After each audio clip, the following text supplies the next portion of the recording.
Welcome everyone to the Sensible Drug Policy Show created by Students for Sensible Drug Policy International. Here, we share insights from young advocates at the forefront of local, national, and international decision-making around drugs. Our network is an active force for reform in more than 30 countries around the world, and it's time you hear them talk. You will hear from policy experts, both current students and alumni, who will share their experience, tips, and insider knowledge about the most recent developments in the field. So welcome to the new episode about the Support Don't Punish Day of Action on that we just had on the 26th of June. It is my great pleasure to welcome my colleague Maura and Eevelyn and Molly today. Without further ado, I'll let you introduce yourselves and say how you got involved with SSDP, and we'll give it a go. Okay. All right. So my name is Eevelyn Aba, SSDP Ghana Secretary. Yeah, I got involved with SSDP through our national organizer, or let's say the country director. He introduced me actually to SSDP. I am a professional teacher and also a student. So I have actually loved the advocacy work, and since the time about 2017 thereabouts that I was introduced, I have been involved with activities of SSDP until I also ranked to the position of the national secretary. Yeah, so that's how far I have come with SSDP. Thank you. Okay, so my name is Molly Ogbodum.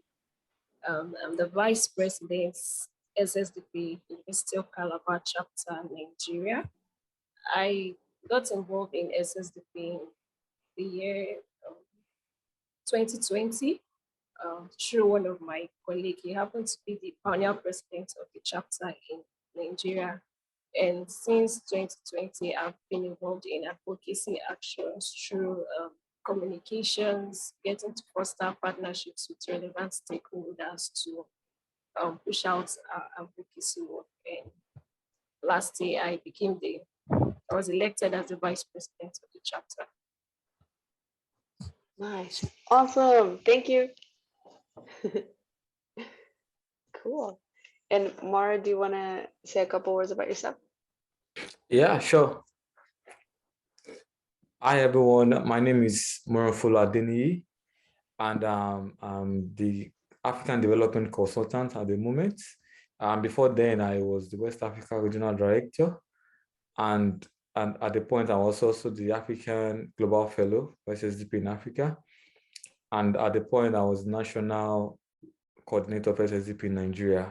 My involvement with SSDP started in the year 2014 when I came across SSDP on the net, and I was so curious about what they did, and I was interested in the human rights perspective of the organization, which led me, I had to dig further, and I was able to, I started looking at drug policies, organizations in Africa. Then I came across WADPN, and from WADPN, I was introduced to Mobilise Nigeria. Then from Mobilise Nigeria, I met a whole lot of network organizations in Nigeria. And over the years, I've been able to give my quota in harm reduction among young people, students, and young professionals across the African continent. Yeah, it's been a long ride, and it's been a wonderful, interesting journey so far. Yeah. Thanks, Mara. Yep. Amazing, impressive stuff. And I'm so happy that you're co-hosting today's episode with me. So we're gonna spend a couple of minutes talking about how the Support Don't Punish Day of Action went. and about the message of the Support Don't Punish. So if anyone was to kind of find out more about Support Don't Punish, usually when you Google Support Don't Punish, you find their website and you find out that it's a global day of action that is on the same day as the kind of the international day of fight against drugs and drug abuse. But it's also a day that kind of carries the message of support, of harm reduction, of decriminalisation of drugs, of ending the drug war. So I'd love to know, maybe Molly, if you want to go first, how was the local day of action? How did it go, and what does the message mean for you? Okay. So in my local chapter, we actually thought of having a direct conversation with this community of drug users, community of people who use drugs. In the past years, we've been involving stakeholders, trying to educate them on the need for harm reduction, to adopt harm reduction services, to replace punishment with support. So in our recent event on Saturday, we engaged with these people who use drugs, and we had a psychiatrist from the hospital, a doctor, come to lecture them on the need to adopt harm reduction services. And it's glaring that some stakeholders are actually interested in adopting this new alternative, because for the past 52 years, it's been centered on criminalization, and yet there's been no improvement. All efforts put to be futile, and people still use drugs, and the harm increases day in, day out. So for me, the Support Don't Punish is an awesome approach which is centered on human rights. And the message that was passed across is that these people who use drugs, they should be considered as having a health issue, not a criminal. It's not a criminal act. So it can be, during our session, the doctor also made it clear that people who use drugs can be likened to people with sickle cell disorders. Yeah, so they have to be dependent on some drugs to help them survive. And we can see that we can't actually criminalize those groups of people because that's their health issue. They have to depend on these drugs to survive. So it's the same thing for people who use drugs, because withdrawal symptoms may not really be that easy for some of them, though it's possible if they want to, but then we can't criminalize people who use drugs. So the message is the government or relevant policy makers should look into reviewing the drug policy, because it's not helpful. Over here in Nigeria, we have the Drug Law Enforcement Agency, and this group of people are just there to torture the people who use drugs. No sort of rehabilitation for them and all that, just take them as some sort of criminals. So that should be, that needs to be overridden and be replaced with rehabilitation services, which the hospital is willing and ready to offer, and also try to push out for more drop-in centers around the community where people can easily access this harm reduction services, counseling, and product. So the message of replacing punishment with support needs to go out there, needs to be heard by a lot of people, the policy makers, so that we review these drug policies and we can help keep people alive to make healthier choices for themselves. Yeah, absolutely right. So what you're saying is that that the drug use or addiction, for example, because like not all drug use can lead to addiction, but since there is since addiction does exist. Of course, addiction is a health issue and it's not a criminal issue. So it should be treated by the Ministry of Health and by the services of public health, and not the services of criminal justice, right? Criminal. Yeah. And we want to replace the word addiction with drug dependence. Yeah, nice. Cool, awesome. That's great. So, and you mentioned a little bit about kind of the institutions and the situation that people who use drugs are facing in Nigeria. But I want to ask you about that after. But just to switch to hear about how was Eevelyn, if you want to tell us how the Support on Spanish Day of Action went by in Ghana. Okay, thank you so much for the opportunity. We had ours on Sunday, as the day actually was on Sunday. So we also went to the ghettos in Accra, since that is where mostly we have been doing our advocacy work. And so we went there to meet individuals who uses drug, to discuss few issues with them. We've been there several occasions, and then every now and then when we go, we are able to educate them on issues bordering law, addiction, harm reduction processes, and how to even cater for themselves, because you realize that these individuals, even though they are drug users, they also have their plight.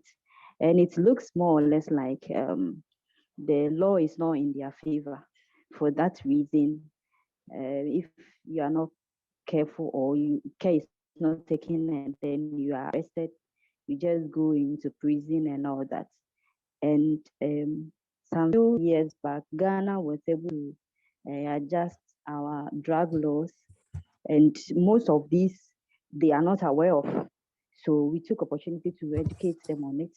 We were privileged to have the executive director from West Africa Drug Policy Network, in the person of Mr. Prince Bolosini, who also gave the SSDP education on drug laws and the new additions that Ghana brought, in the fact that now, if you are caught with the possession of drugs, you are going to pay a fine of 2,500 up to 6,000 cedis, and also the fact that the law now advocates that there should be a rehabilitation center for individuals with drug issues, and also the cultivation of cannabis, which now we are looking at it with the TCL component, which will be low. So all these things were issues that Mr. Prince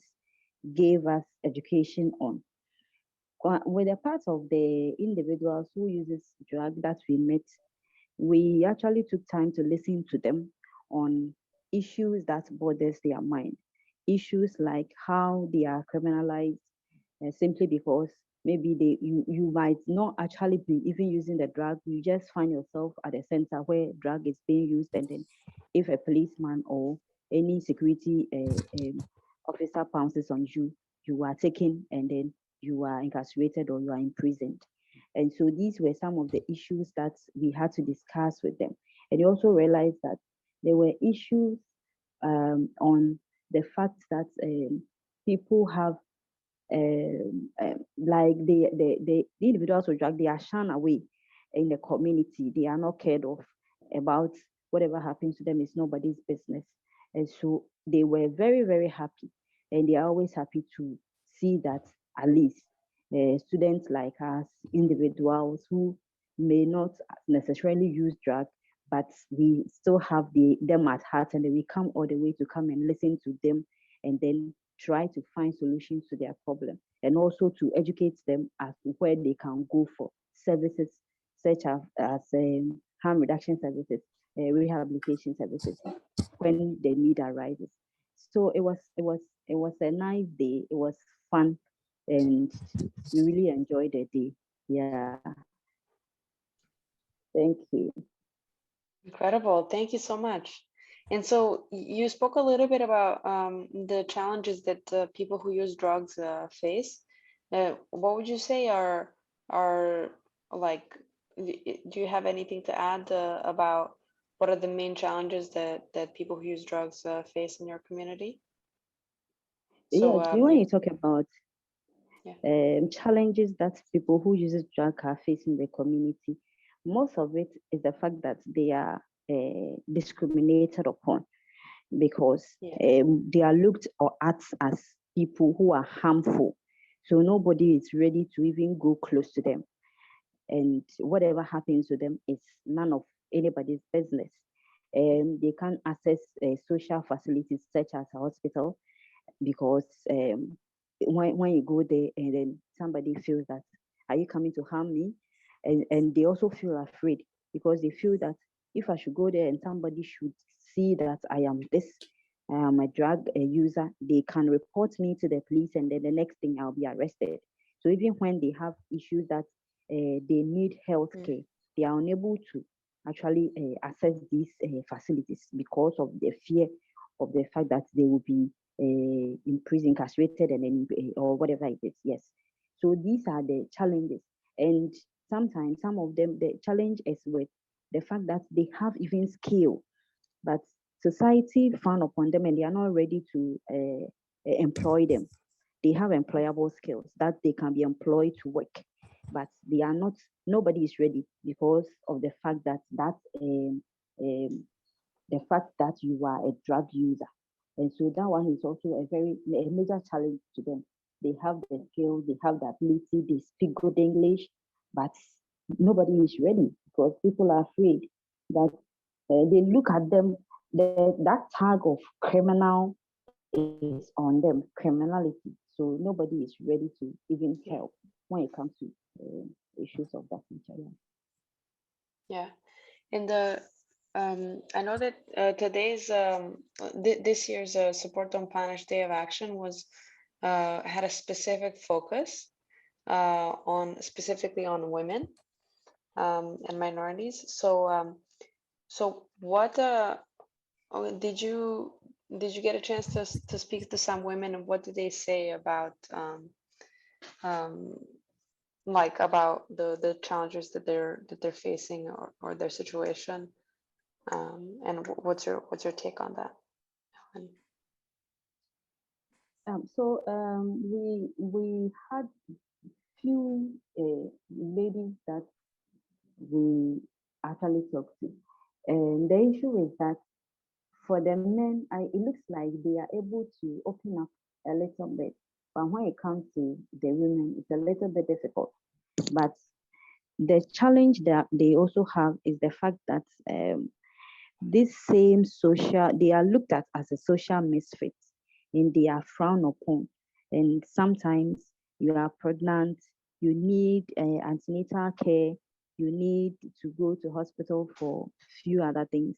You are not able to do so simply because if your parents alone scare people. And so most often than not, they will just have to, be in their corner, do their own thing, find means to care for themselves until they give birth. When they give birth, their kids are not also able to access any medical care or even schooling and stuff like that. So it's become more of a cycle. The way the parents live or the way a mother give birth, the family shine upon you because you use drug and all that. And so it's very difficult when it even comes to the side of the women. Very, very difficult. Yeah. Thank you.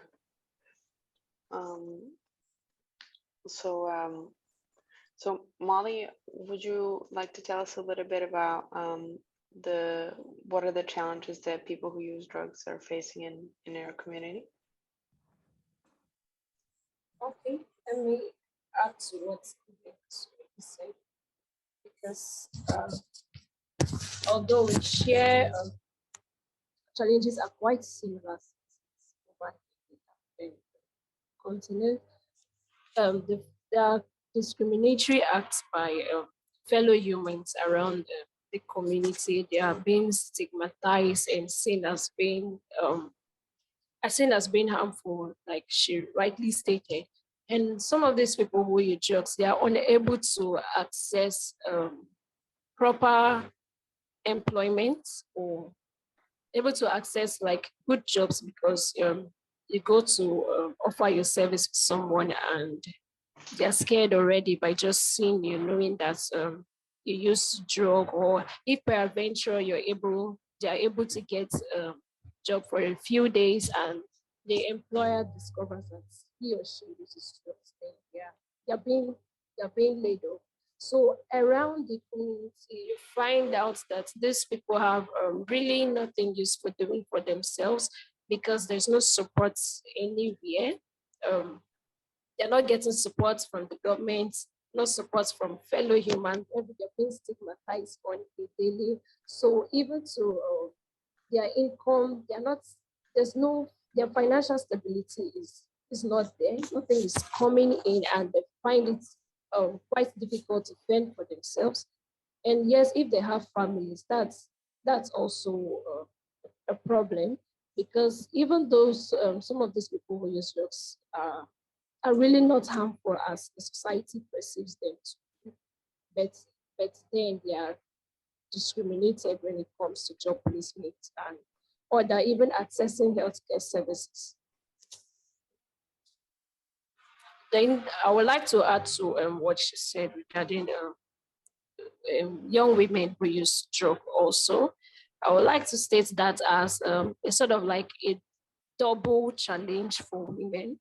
Yes, they are women, first of all, already they face some sort of marginalizations and some other societal issues, and then they are now being tagged as drug users. So that's a important challenge for these young women to bear in their homes, in their families. They are seen as being irresponsible and unable to cater for the home. If the woman is married, there are stories of divorce and all that. And then if for a young girl, maybe early or late 20s, and you want to access healthcare services, you discover that the healthcare providers are oftentimes judgmental. I was involved in carrying out such a research like that, and we discovered that these healthcare providers are judgmental when it comes to certain groups of people, like people who use drugs. So instead of going back to access that care, some of them just avoid it and decide not to go there because of the discriminatory attitude of the healthcare providers and a whole lot of other societal challenges. Yeah. Thank you so much. I definitely agree that I mean it's you've illustrated it well when you said that it's a double challenge for women. The fact that like we're like the being a woman and also being a drug user. Mauro, do you have anything to add? You're muted. Sure, I do. Yeah. Yes, I would like to chip in something, and that is that nobody should be stigmatized based on anything they put into their body. So people should have the freedom and free will to do anything as long as they are hurting nobody. So the society should have a broader spectrum of how they view drug users, and they should not be castigated, discriminated, or stereotyped because they are drug users. So they are people just like anybody. So using drugs does not mean you should be an outcast. So also, I'd like to chip in that Molly happens to be the chairperson and the team lead for Harm Reduction Working Group Nigeria, and Eevelyn is one of the trainers for SSDP Africa orientation program. So I think they are two of our bright minds when it comes to discussing topics like this. So, and Eevelyn, I saw during the campaign, the Support Don't Punish for SSDP Ghana, the rehabilitation, not prison, a placard that was used on Saturday. So can you shed more light on that for us? Yeah, okay. So the rehabilitation and not in prison. We were talking about the fact that we realized that people have issues, but these drug peddlers or drug users, for one reason or the other, there are a whole lot of things that comes to play when it comes to somebody who uses drugs. Drug usage is for different reasons. And for that reason, you cannot just pick somebody who, for one reason or the other, you chance on having a possession of drug or using drug and then just throw the person into prison. What we were saying is that you need to find out certain things about that individual. Whether the individual has gotten to a point that the person needs help. Because more for a better explanation, there are individuals who use drugs and they are in their offices, they are in their homes, they are not posing any harm. You see? So you cannot just say that you just take a person and then throw the person into prison.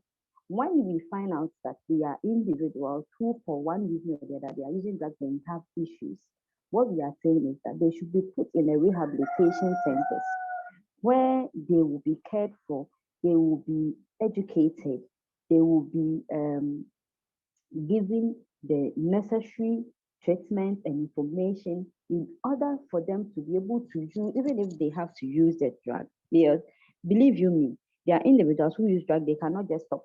You can't tell them stop using it, but you can help them to know the better way of using it for their own benefit, to reduce harm that will be caused to them. So what we are saying is that individuals who, for one reason or the other, uses drugs should not just be thrown into jail. Because you go to jail and there are even the people in jail, they are still using the drugs.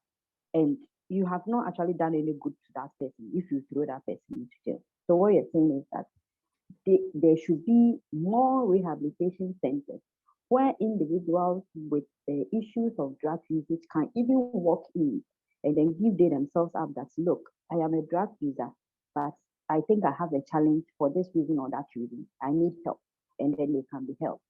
Yeah, that is what Thank you so much. Thank you so much, Eevelyn.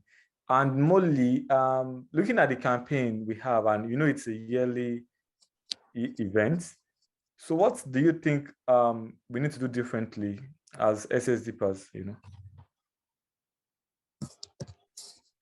Okay, so over the years, I think we need to take it on a more, should I say, on a more higher level, on a more higher ground. So yes, we've been involving relevant stakeholders, and I'm happy about this sort of impacts made in the past years because Support Don't Punish is coming to light. More people are getting to know and are having a rethink about people who use drugs and are acting in the right way that they should. But then I think we need to engage people at the higher level, like involve the policymakers in these discussions. Although it's not going to be an easy ride, considering some of these people, I don't know how to put it, like they are so into the knowledge they have already about people who use drugs, the wrong notion, the whole negativity about that. So what we can do differently now is to see how can we engage these people at a higher level in these discussions, get them to know it's not going to be a one-off something. Yeah, we have to keep saying it to them, bringing out evidences that this thing is working.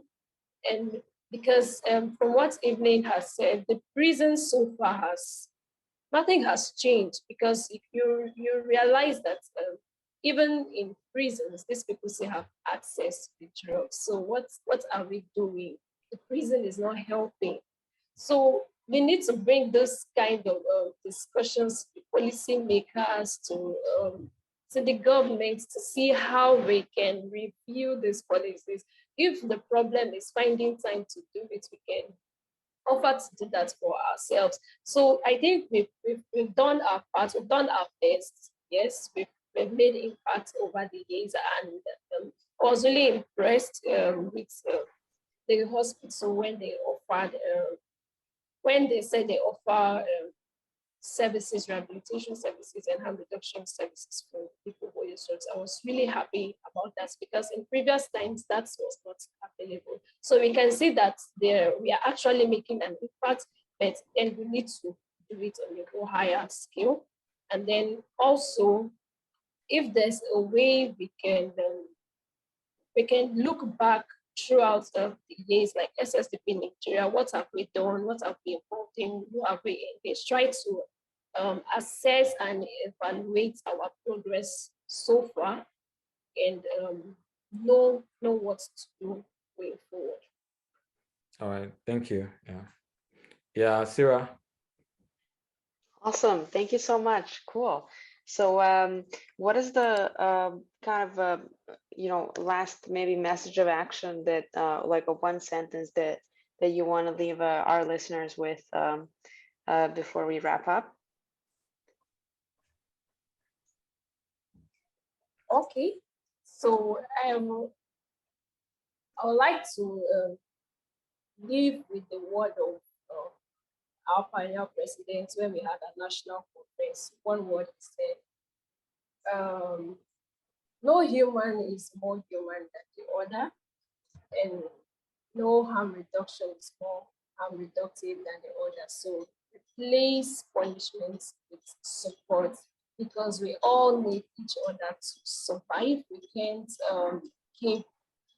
keep throwing people into prisons and see everybody as bad people. If we put 1 million people in prisons, of what use it is if we can't offer support? So we are here to help each other out. So let's give our support as much as we can. Thank you.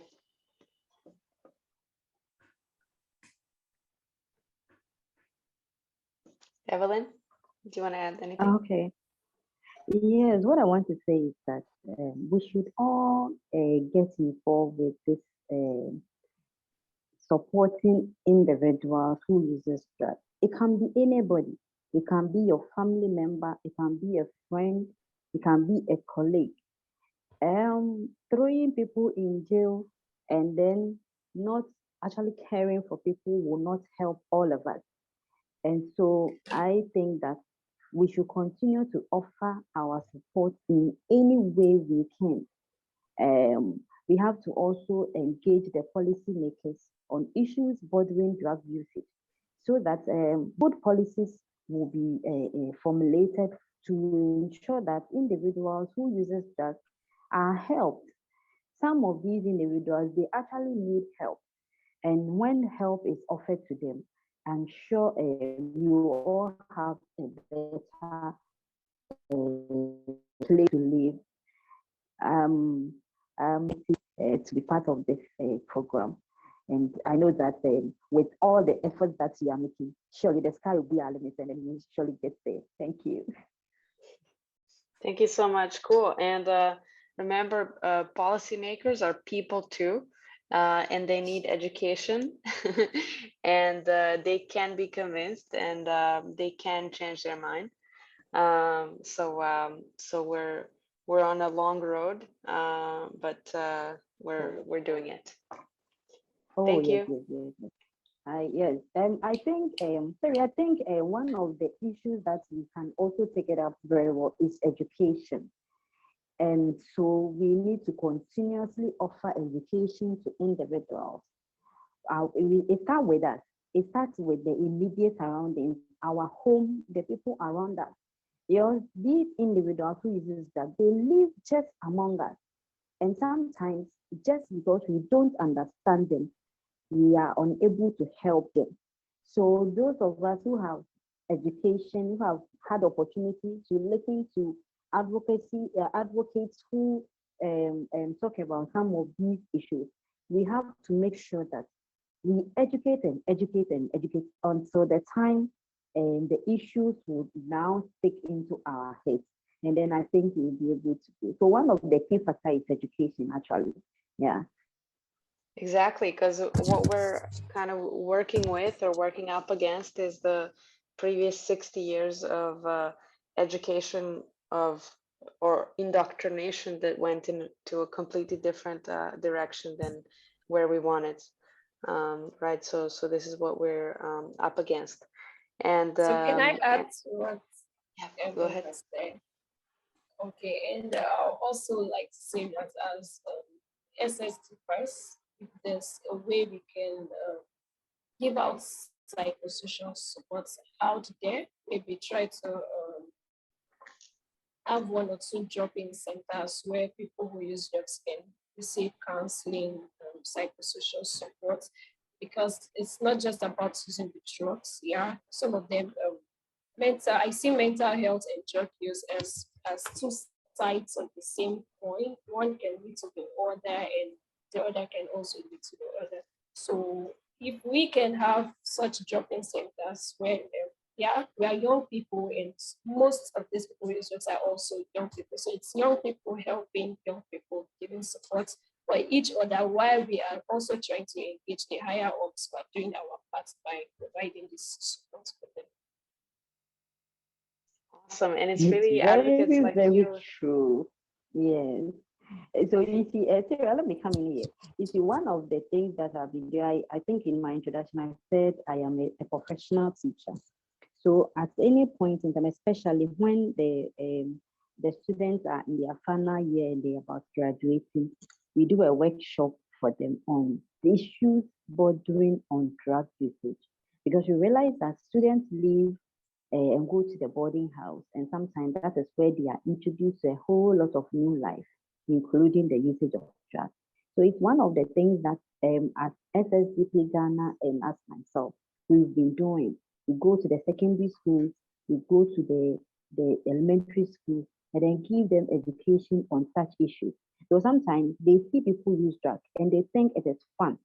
They actually don't know what goes into it. So they think, okay, it's fun. Okay, I can also do it. Curiosity. And then at the end of the day, they find themselves at a place that they are not supposed to. So I think, as Molly said, it is very, very important that as SSDPs, we should also, in our own small way, find a means of helping individuals by educating, by counseling, by offering even help to where they need to go in order to have services such as harm reduction services given them. Yeah, thank you.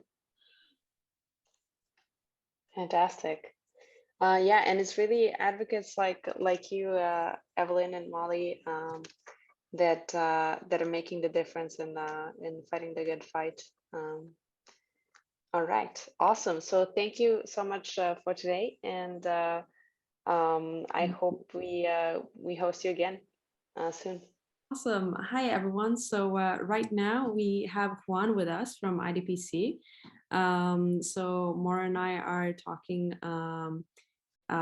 today with Juan about Support Don't Punish and how it went, the origins of Support Don't Punish, and what are some of the cool success stories of organizing around this day of action. So without further ado, I would love to hear an intro from Juan Fernández Ochoa, who is the Campaign and Communications Officer at IDPC, or the International Drug Policy Consortium. And you, Juan, also run the Support Don't Punish campaign, which is a global campaign in so many countries around the world every year on the 26th of June. So yeah, let's hear it. Yeah, thank you so much. I think there's something really sort of encouraging and very exemplifying of the campaign in that we're here sort of under the auspices of SSDP International, because SSDP has been sort of from the very beginnings of the campaign carrying it forward, and the campaign really lives through local partners. So it's really nice to be here talking to people who have not only experienced the campaign, but also make the campaign what it has become today. So yeah, I think it would be perhaps interesting to have a look at the roots of the campaign, because that tells us a lot of the road traveled, and perhaps also about the direction for the future of the campaign. So if I have to think of where the campaign was born, it was originally a project under a grant that reunited different groups, different organizations, different networks. Some were advocacy organizations like the organization that I work for, the International Drug Policy Consortium, but others were community-led networks, both international and national. And the very reason that the campaign came to be was a response to the violence and neglect that is experienced by people who inject drugs around the world. At the time, the disproportion in terms of the likelihood of someone who injected drugs to live with HIV was, I think at the time, 25 times more likely to be living with HIV. So it was already really unfathomably terrible, the situation. And today, if I'm not wrong, the number is at 34 times. So in many ways, there are some things that not only remain being a problem, but have worsened. And I think that speaks to the importance of sustaining this fight and the long-term nature of the struggle. And so at the time, we got together to think what can be done around this. And two main obstacles were identified in relation to this crass injustice. And one was that people who use drugs and people who inject drugs, of course, were criminalized. So criminalization, very quickly, it became apparent that criminalization was an obstacle to tackle.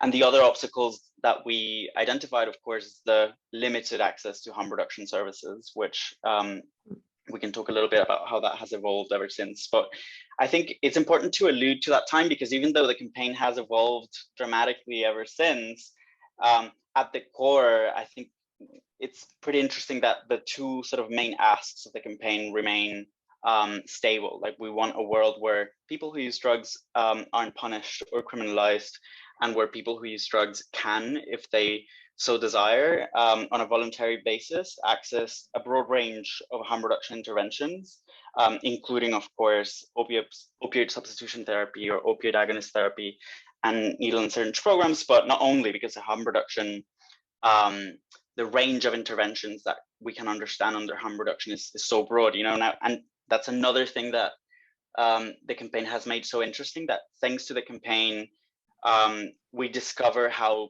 people in different places are reinventing and reimagining harm reduction around the world. So that's also really encouraging and really positive. Amazing. And what's the timeline that we're talking about? So when was the first time Support Don't Punish was organized? Yeah, very, very good question. So we started conceiving the campaign, that group started conceiving the campaign in 2011. And the first Global Day of Action was in 2013. And I think it's worth saying, earlier you alluded to my position as like one of global coordinator. And although I think in practice, that's what I do, but I always sort of run away from that characterization, because I see myself as a facilitator. Like, there's so many, like, the campaign exists and moves forward because of the collective of literally like hundreds, if not thousands of people. And while IDPC was there from the beginning, and for IDPC, the campaign is sort of essential to who we are. And that's why we have sort of continued with the campaign from its emergence. I always sort of want to show gratitude to the many different hubs that the campaign, we understand our role as that of a central hub for the campaign, because we also have the institutional memory of the campaign from the very beginning, but there's many other sort of hubs. So the Women Harm Reduction International, the Harm Reduction International Network, the Middle East and North Africa Harm Reduction Association, the Drug Policy network in Southeast Europe. So there are many organizations that also contribute to this effort. And so the first, just to go back to your question, the first Global Day of Action was in 2013. And it was on the 26th of June already then. That was the date that was selected already way back when, because we thought it was important to offer a counterpoint to the hegemonic narrative that still today is prevalent in our societies, that that you need to make or entertain a war against drugs. And if we think of the 26th of June, which is the UN acknowledged or UN sanctioned International Day against illicit drug abuse and drug trafficking, and I always put those in inverted commas because I reject that terminology greatly. I don't agree with the idea of abuse, like who defines what is abusive, and definitely to suggest that drug use is abusive is such a weird concept. It belongs in the past century. But historically, that's how governments have understood drug use as something that is sort of like inherently evil, and that needs to be combated through the means of violence and means of neglect. And so we wanted to offer a completely different narrative, one that isn't about waging war, but actually creating peaceful societies where care and compassion are prioritized over harm, violence, and neglect. And where, people who are in difficult relationships with their drug use can, if they wish so, access a broad range of health and harm reduction services. And so we thought it was important then to, on the 26th of June, where most governments are saying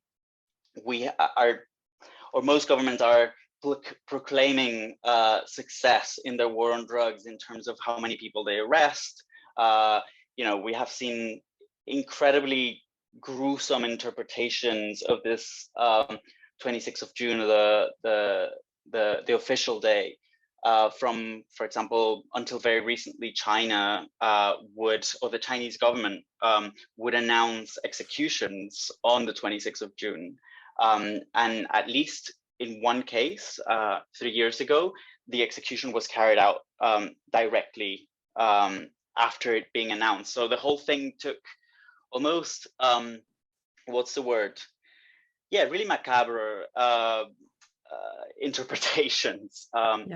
And even when it doesn't get to that extent, you have governments talking about like how many hectares they have eradicated, how many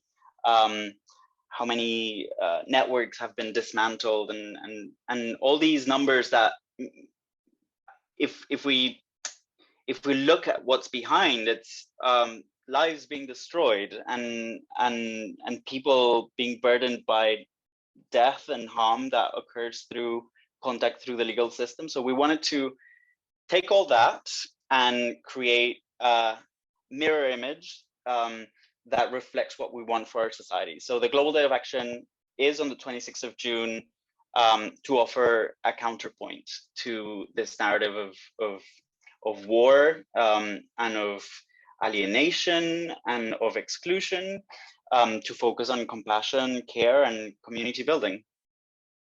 Incredible. And so I'm really interested in kind of the perspective you provided since kind of the beginning and the origin, and the things that have changed over time until today. But I want to ask you about something you said that in many countries, in many communities, people who use drugs, and especially people who inject drugs, face limited access to harm reduction services. So what are the ways in which this has evolved over the last couple of years? And are policies of different countries that kind of usually are used or serve as an example, like that of Portugal for decriminalisation, or Switzerland, Canada, have they served as kind of have they served as as an example that other countries, other communities have followed? I think there's definitely more of an awareness of, this is not what we're suggesting or what we're proposing is not. I guess it's a little bit different when you have community-led networks who have always had this vision of what we could be doing and what we should be doing, but it is very easy for government officials and even very well-respected academics to dismiss the experiences and knowledge of our communities as sort of utopian or idealistic. And if there's something that I would highlight over the past decade is actually community knowledge about what are the needs and how to respond to the needs of people who use drugs and other communities affected by the war on drugs has been legitimized by international authorities, like for example at the UN level.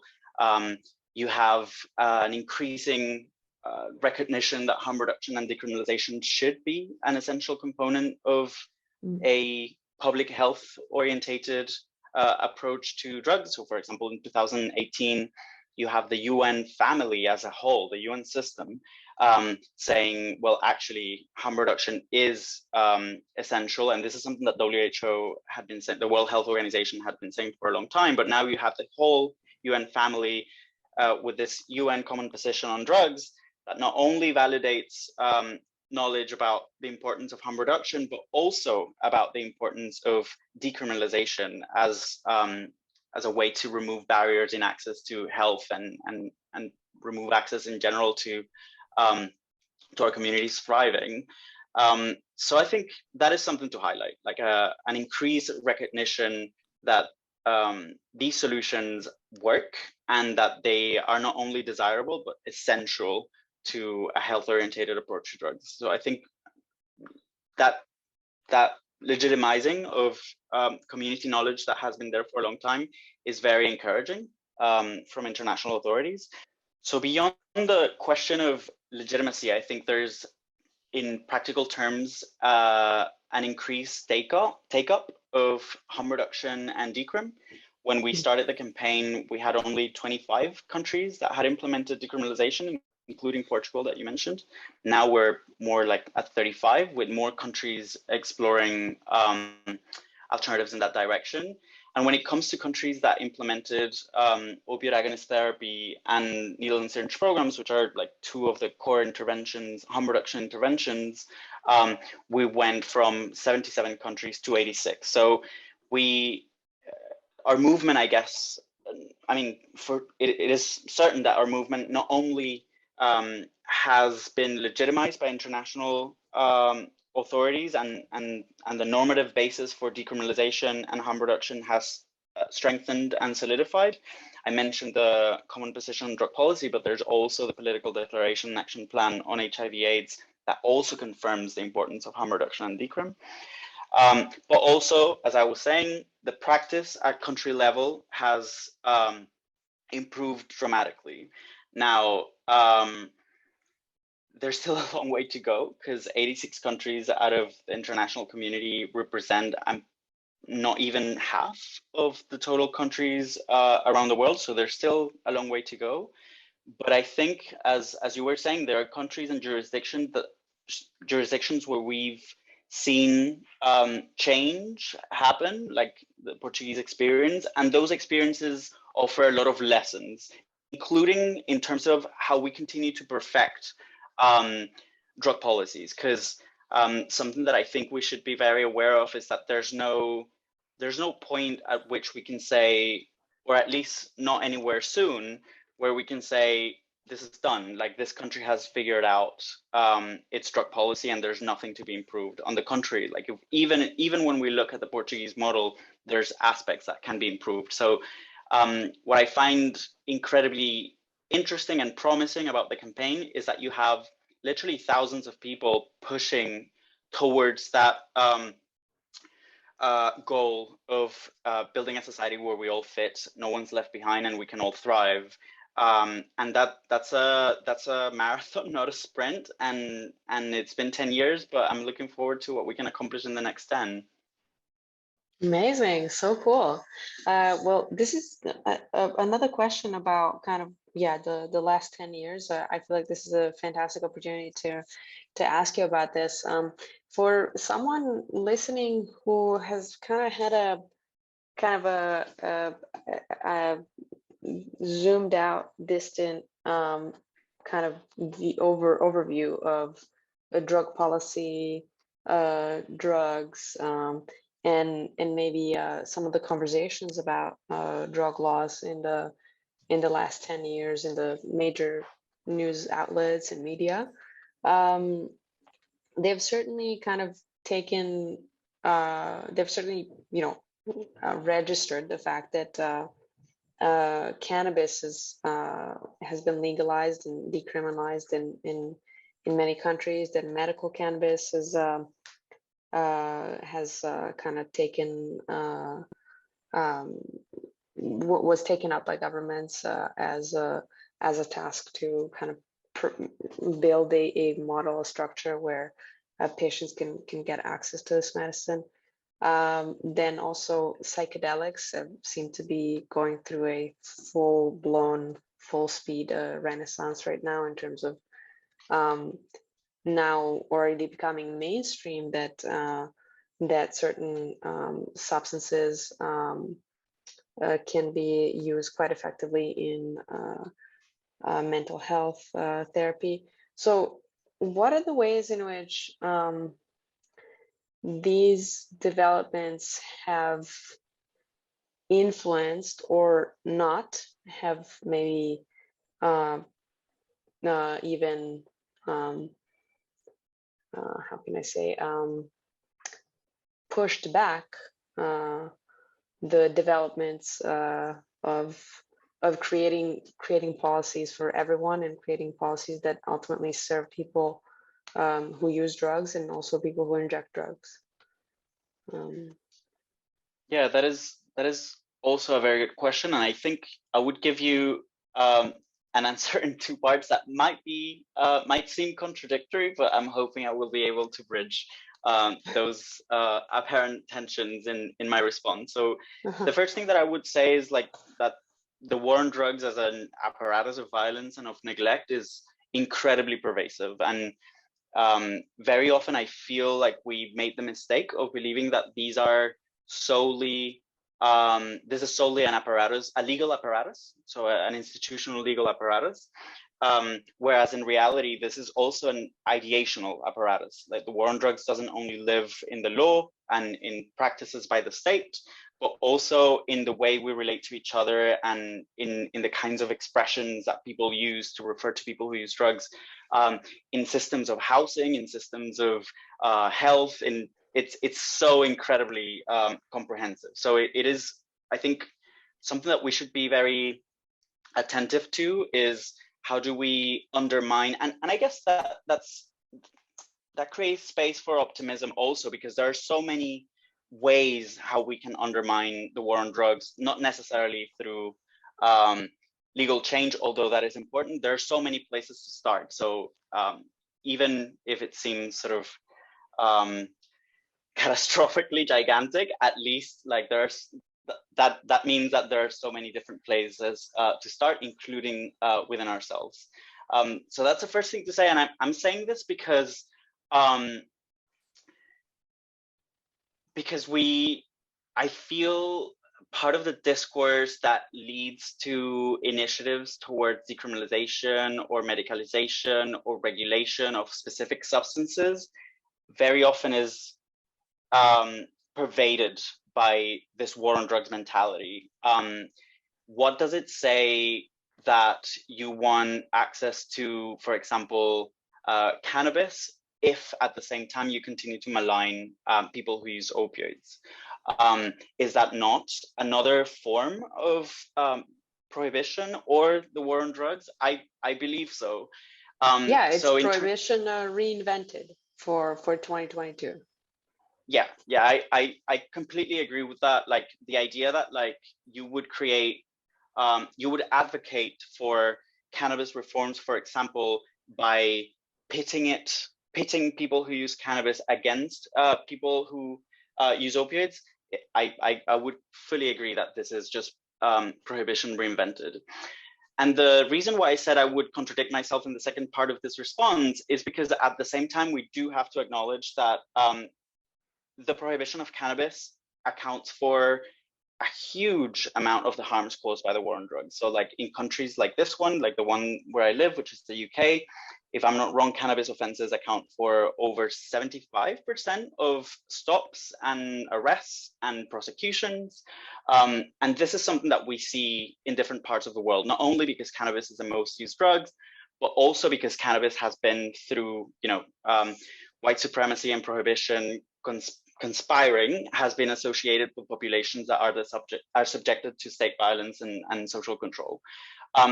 So I think not every reform that focuses solely on cannabis is necessarily one that perpetuates prohibition. So, for example, if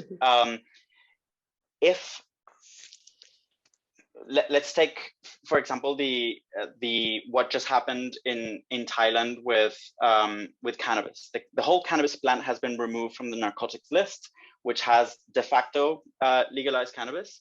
But the country says that they will soon implement regulations that will sort of regulate the market. At the moment, is a little bit nebulous. I think we can at the same time acknowledge that the fact that people will not continue to be criminalized in relation to cannabis is a positive for those who will benefit from that removal of cannabis from the narcotics list. And at the same time, that doesn't detract from the fact that we must continue making sure that all people who use drugs are equally unpunished and not subject to state violence.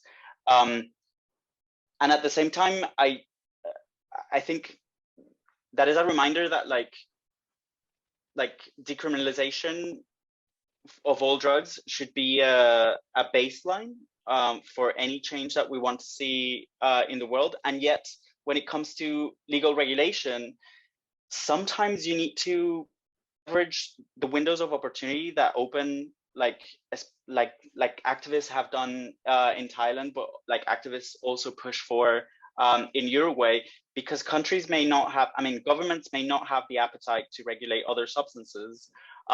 So I think even when it comes to opportunities that emerge in terms of regulating, for instance, cannabis, activists, and this is what IDPC is proposing as part of its principles for legal regulation, if a window of opportunity opens to legally regulate cannabis, that creates an opportunity to talk about the decriminalization of all drugs. And you can, and that should be part of your advocacy. Now, I personally think that doesn't mean that cannabis regulation is something that we have to resent. Because in my ideal world, we all have access to a safe supply, and that safe supply is not only for cannabis, that's also for opioids and any other substance for all that matters. And at the same time, we must grapple with the fact that the war on drugs is incredibly pervasive, and it is politically incredibly risky for a government to move from a state of criminalization to a state where all drugs, there's a safe supply for all drugs. So it is an incredibly tricky sort of situation to navigate, because I think we can remain uncompromising in terms of acknowledging that no person who uses drugs should be criminalized, and at the same time advocate for, where opportunities arise, advocate for a regulated market of, for example, cannabis. And I don't think that's necessarily a contradiction. Yeah, because I mean, would you say that a regulated market of cannabis is, in a sense, going towards safe supply of cannabis? But like, I guess like the question I've usually heard of the term safe supply used in relation to opioids and in relation to the drug death catastrophe in North America. But I think for me, it is a very rich concept because it alludes to the possibility of every person who uses drugs to be able to source those drugs in a situation of safety. So for me, like, there are connections there with harm reduction. There are connections there to ensuring that everyone has their needs met. And in that sense, it's a concept that I think has a lot of potential to make us reflect on what our communities really need in relation to accessing the drugs of their choice. And I want to believe that, like, you know, in places where cannabis has been regulated, that the fact that regulation comes with a whole host of advantages. If we think of, for example, the situation in Canada and Uruguay, like the amount of people that now do not rely on an unaccountable supply of drugs through informal means, and rather cultivate through cooperatives or access cannabis through licenses, through licensed premises, in particular pharmacies when it comes to Uruguay. I feel like that might create conditions that make people understand, oh, these substances that for the longest time we have maligned and considered sort of inherently evil, we can actually create systems of access that are less damaging. And to that extent, I think cannabis regulation could open doors. What I think we should be very careful of is when the initiatives to regulate cannabis are premised on cannabis being an exceptional substance that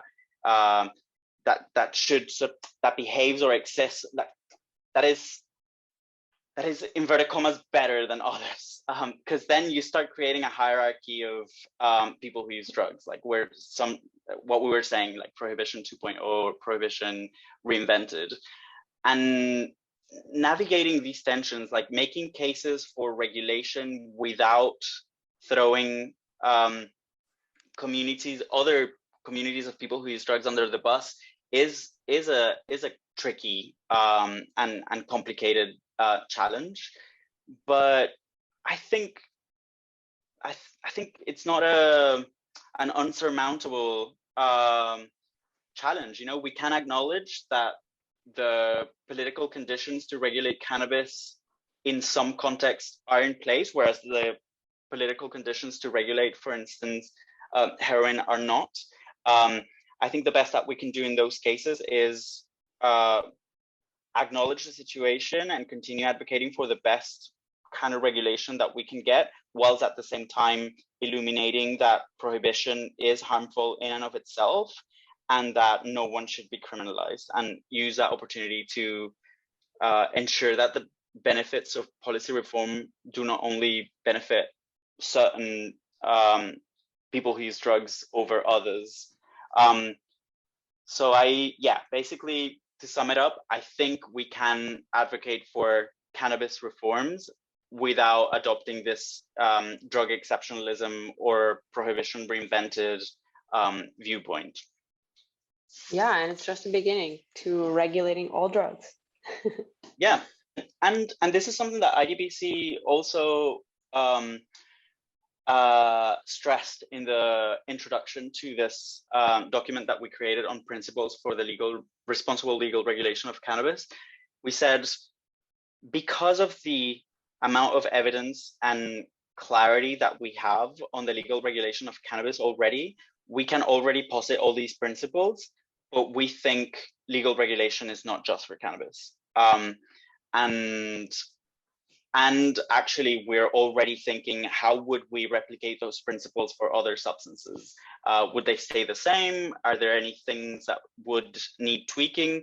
And as part of those principles, we included decriminalisation, because there's something else to say, and that's really interesting to might be really interesting to some of the people listening to us. Whilst Canada has legally regulated cannabis at a federal level, sourcing cannabis through informal means remains criminalized. And that is not what we want to see. Like, we don't want to see a system that perpetuates criminalization just for the hell of it. You know, if people continue to source their cannabis through informal means, then we have to wonder why that's the case, and how do we make sure that formal means are accessible to all, rather than saying we'll continue to criminalize those who source it through informal means. Like, we don't want legal regulation that increases criminalization or perpetuates criminalization. That is counterproductive. Wow, incredible. This is such a fascinating and interesting conversation. I'm so glad I asked you this question. Awesome. And at the same time, I have to say, Sarah, like, the Support Don't Punish campaign is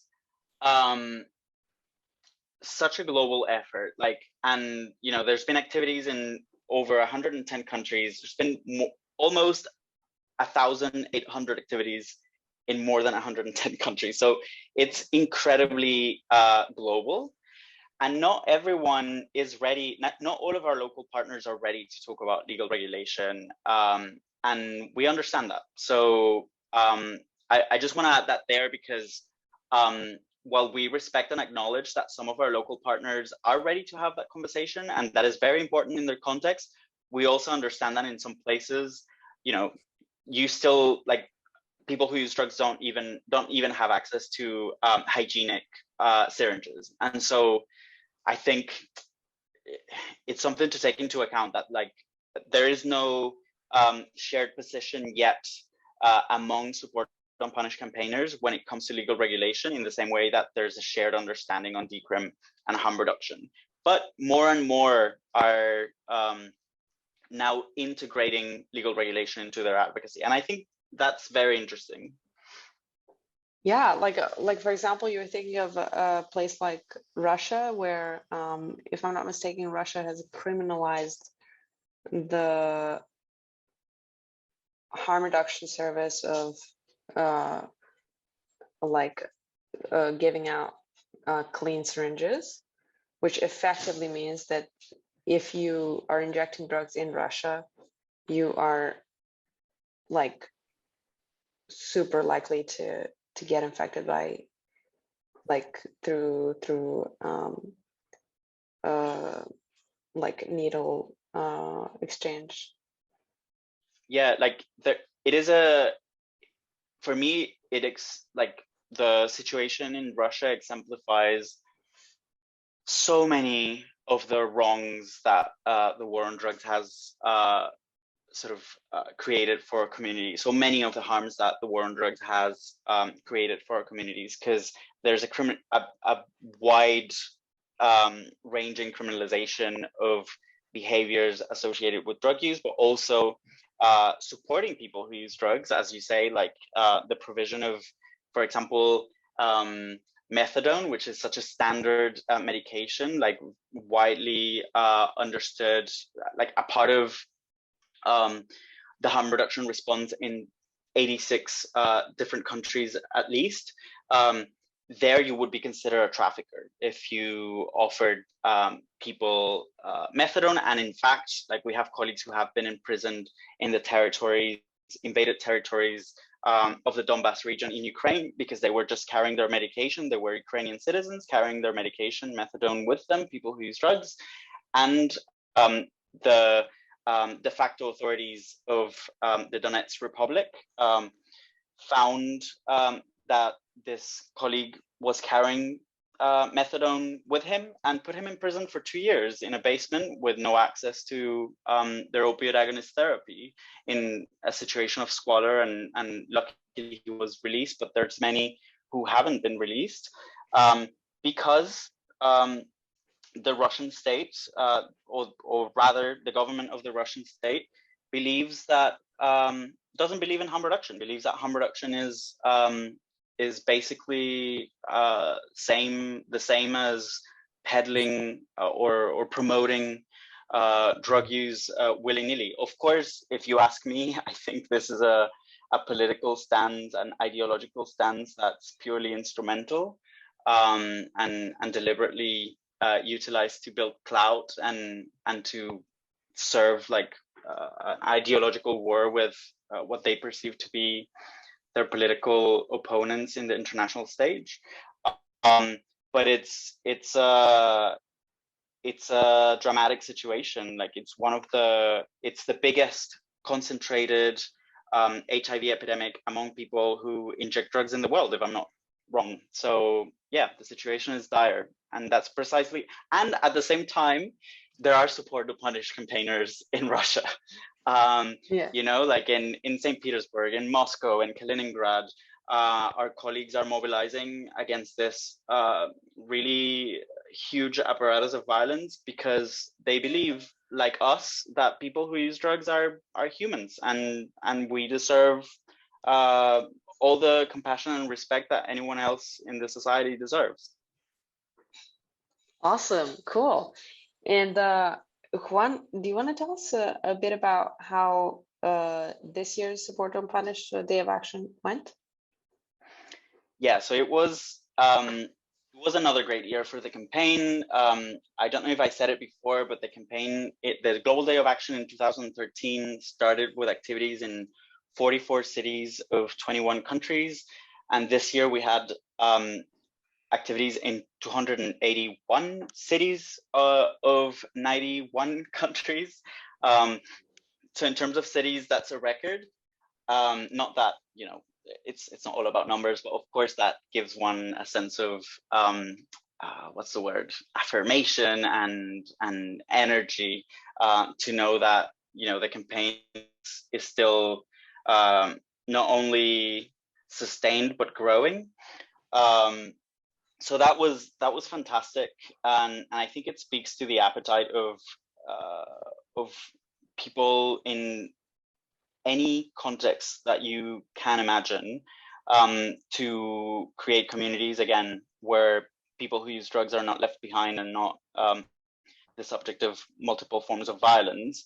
And I think that increase in number perhaps hides something that for me at least is more meaningful, which is the campaign has not grown only in terms of numbers, but I think also in a sense of, I don't know if saying sense of solidarity or sophistication of our message or sophistication in understanding what the war on drugs is, because even though originally the campaign was focusing on people who inject drugs, I think campaigners today, by and large, understand that those systems of violence and neglect that we had identified in 2013 as being an obstacle to the health of people who inject drugs, those are the very same systems of state violence and neglect that affect everyone that is subjected to the violence of the war on drugs. So like we have local partners whose focus is on people who are street-based and homeless and who suffer like economic deprivation, and that has that interacts with the war on drugs in very specific and very damaging ways. We have local partners who focus on people who organize with communities of people who are sex workers and also experience a war on drugs in their specific and differentiated ways. So I think, and also, you know, people who grow crops deemed illicit, people who, as I said, people who use drugs even not through injection. So I think these past 10 years have also seen the campaign not only increase in numbers, but also I think in this sense of solidarity, this idea that we will not undermine these very pervasive systems of violence and neglect if we don't build a common and broad front against these very structures, and that requires coalition building. And you know, I talked about like how the war on drugs affects different populations and how activities are carried out by these other populations that before perhaps weren't considered as much. But it's not only a question of new or populations that didn't used to mobilize with us, or we didn't used to mobilize with those populations, but also about government officials like buying into the messages of the campaign. We have like local authorities in Argentina, in Colombia, where else have we seen this? And I'm trying to think if there are examples elsewhere. I think in some parts of the world, it remains a little bit more challenging, but when you have local governments or local governments officials saying support and punish and sort of fully integrating the message of the campaign into their own narratives, like on the 26th of June, we had a declaration by UN human rights experts that ends with, we need to move towards policies that support and not punish people. So the proposal by the conservative government of all sides of Norway towards decriminalisation, which in the end was torpedoed and didn't come to be, was called from punishment to support. So in general, it's a narrative that I think it's really exciting to see also government officials adopt that narrative, because that at the beginning, that was one of the goals of the campaign, to shift the narrative on drug policies, and we're making it happen. And we see that emerge in more and more contexts. So that is also something really interesting, like an expansion in terms of solidarity between communities, but also a growing acknowledgement from government officials that we need to move towards policies that support and not punish people.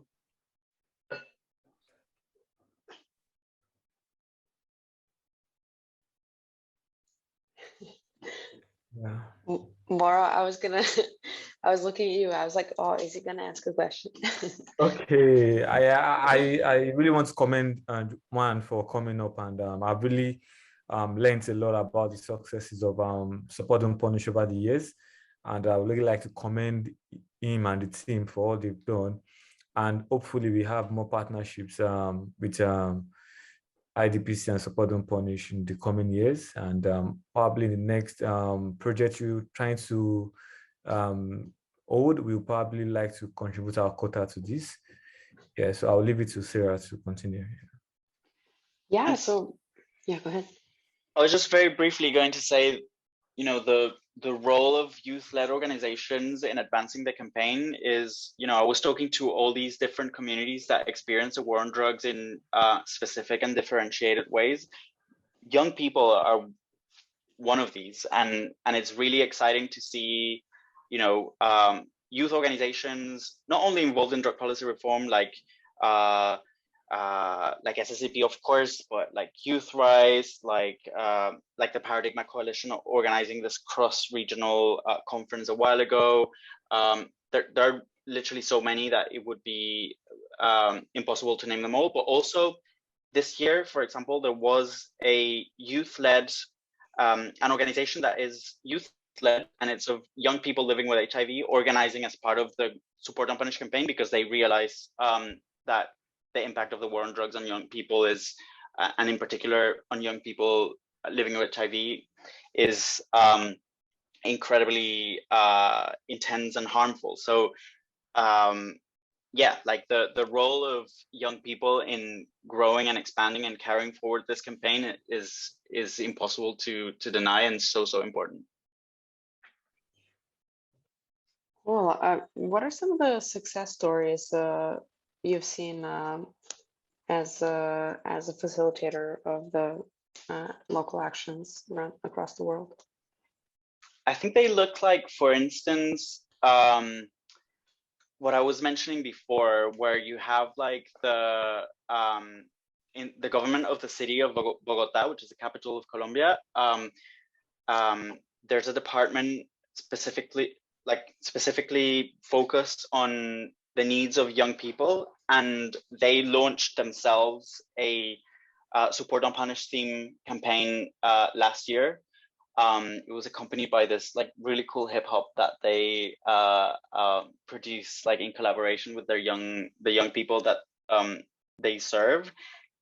So the idea that you have now government officials adopting the campaign and taking it forward is incredibly encouraging. I was talking about, of course, the question of solidarity and coalition building. That for me is another huge success of the campaign. Our colleagues in Argentina, for example, at Intercambios, they have created a network of over 110 organizations all over the country, some work on HIV, some work on youth, some work on street-based communities, some are service providers of health services. And they have managed to unite them all in this sort of unified call for decrim and harm reduction, which I think is fantastic. Also, you know, if I have to think of like the process of depenalization in Ghana, for example, the fact that SSDP Ghana was so involved in that process, like compiling case studies, like speaking at events, and that definitely contributed to the country's, the government's decision to depenalize people who use drugs. That is also incredibly encouraging. The reach of the campaign is another big success of the campaign. The range of activities, because I think perhaps at the beginning there was a little bit more focus. I mean, that's a little bit unfair. I was gonna say there was a little bit more focus on just like focusing on like meeting decision makers, which I think remains important, but I think something that I find really exciting is that people are using the campaign also as a space to develop capacity within communities. Like, for example, our colleagues in Berlin, which is people who use drugs in Berlin, have organized video diary workshops with people who use drugs so that like they can compile evidence through video. There are just so many examples of people using the campaign in innovative, impactful ways. So that plus growing solidarity, plus growing numbers, plus growing uptake by governments are, yeah, some of the campaign successes that we can continue to build upon. Amazing, thank you so much, Juan. Do you have a message for to wrap up this conversation for us? Yeah, perhaps a couple. So at the moment, we're launching the process of feedback and reflection that we launch every year. Something that is becoming harder to, but I guess it's a good problem to have, is becoming harder to achieve is to compile all these experiences. Like every year we produce, for the last 2 years, we have produced a report. So we just today, literally a few hours ago, launched this process of feedback and reflection. If you go to supportandpunish.org/join, that you can find the feedback form, but we've also emailed it to all local partners. And I really, really encourage everyone to fill it because it's very short, but it allows us to know what worked well, what can we do to continue improving, any suggestions to improve for next year. So the feedback process is really helpful. Also to share that information with others through the report, through the website, and most importantly, or perhaps most importantly for us, to some extent with funders, because ultimately the campaign, we're able to service this campaign also because funders have grown to trust it and know and see what we're able to do with it. And continuing to make the case for the campaign is something that, of course, we will always be committed to, and it's impossible without that feedback. So this feedback is really precious, and it shouldn't take like more than 15 minutes. And so that's for the feedback process. But the other thing that I was going to say is, to close, is continue to engage with the campaign. The Global Day of Action is, of course, the big high point of the campaign, but the campaign lives on outside of the Global Day of Action. Feel free to use the campaign in your own advocacy. Our message connects you with literally hundreds, thousands of people around the world. So use it as leverage when you're doing advocacy with governments to show this is not you in your own locality alone advocating for these changes. This is a global movement that is also substantiated by a normative basis from the UN institutions. Inform yourselves about how to make the case for decrim and harm reduction, and continue experimenting and building solidarity with movements that you perhaps historically have not mobilized with. Try to think who could be part of this big alliance against the war on drugs. Awesome. Thank you. Yeah. We'll see you soon. See ya. Bye.